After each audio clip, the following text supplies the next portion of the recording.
Hello friends, आज हम बात करने वाले हैं इमोशनल अत्याचार के बारे में। दोस्तों, प्यार में, ज़िंदगी में इमोशनल अत्याचार तो होता रहता है, बट स्पोर्ट्स में भी कई बार हम इमोशनल अत्याचार का शिकार हो जाते हैं। तौबा तेरा प्यार, तेरा इमोशनल अत्याचार। कैसे बताएंगे इस वीडियो में। Please do like, share and subscribe. These are the fundamentals of sports management with खिलाड़ी नंबर 1 पंकज आठवले। फ्रेंड्स, कुछ दिनों पहले I read about a very interesting story in the newspaper, and this was about young boxer Anant Chopde. Anant Chopde was the gold medalist in the 52 kg category event in the 2019 President Cup in Indonesia.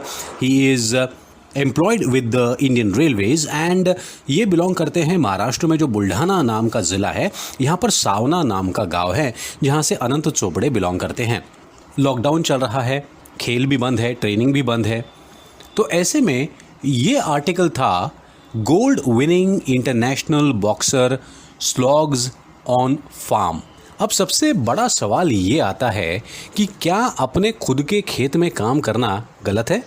आपको railway में नौकरी मिल गई, आपने boxing में gold medal जीत लिया, तो क्या आप खुद के खेत में काम नहीं करेंगे? Does this mean that we are always looking to create emotional अत्याचार? अरे भाई, मेरे घर पे लॉकडाउन में मैं घर साफ कर रहा हूँ, तो उसमें प्रॉब्लम क्या है? कई सारे सेलिब्रिटीज़ जो है घर में बैठ के काम कर रहे हैं। बुमराह साहब घर साफ कर रहे हैं, सचिन पाजी अपने बेटे के बाल काट रहे हैं, तो क्या गलत है ये? Why do we always bring about or portray sports persons working for a livelihood in a very negative manner? क्या इस आर्टिकल का हेडलाइन कुछ ऐसा हो सकता था कि gold medalist international boxer works on his form to maintain his family and fitness? Why is there a negative annotation always associated with hard work? तो क्या हम यहाँ पर ये कहना चाहते हैं कि एक बार आप स्पोर्ट्स पर्सन बन गए, एक बार आप मेडलिस्ट बन गए, तो आपको बाकी कुछ नहीं करना है, और अगर आप बाकी कुछ करते हो तो बहुत गलत बात है? Are we trying to say that the farmers who work on their field are actually useless? They are doing only hard work without any intelligence?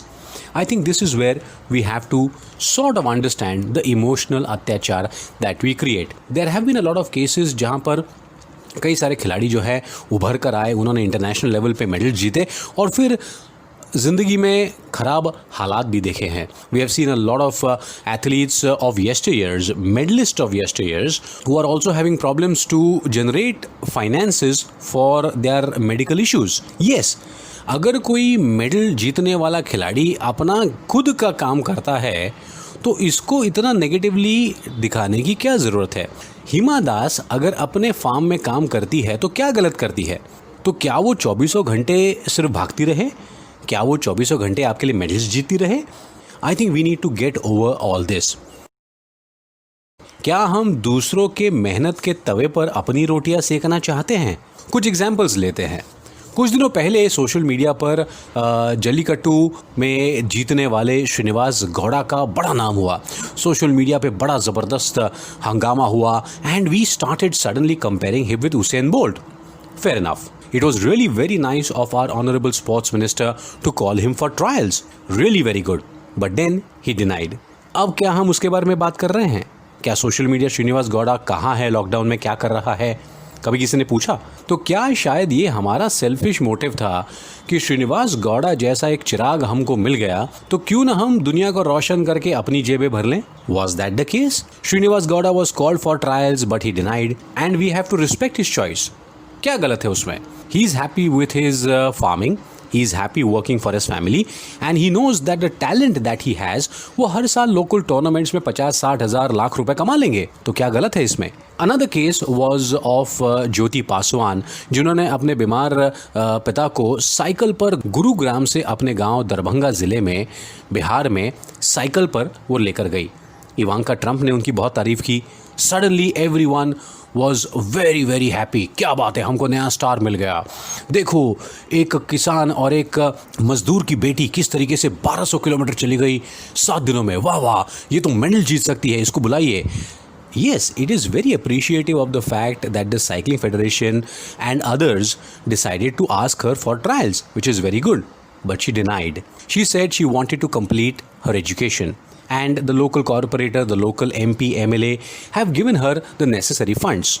Now the best part here is that we will forget about her because she did not get sold to our aspirations. क्या ये emotional अत्याचार नहीं है? Friends, क्यों हम हर बार sports को लेकर इतने इमोशनल हो जाते हैं? भाई फिल्मों में तो ठीक है, अरे लेकिन स्पोर्ट्स में हार होती है और जीत होती है. Why don't we take it simply as a victory or loss? That's where we have to stop the emotional अत्याचार and build a sports culture. खिलाड़ी या तो जीतता है या तो कुछ सीखता है. An athlete either wins or learns.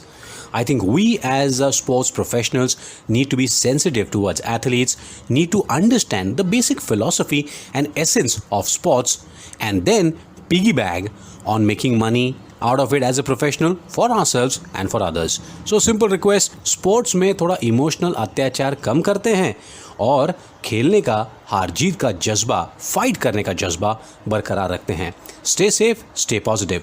खिलाड़ी number 1 Pankaj Athawale signing of.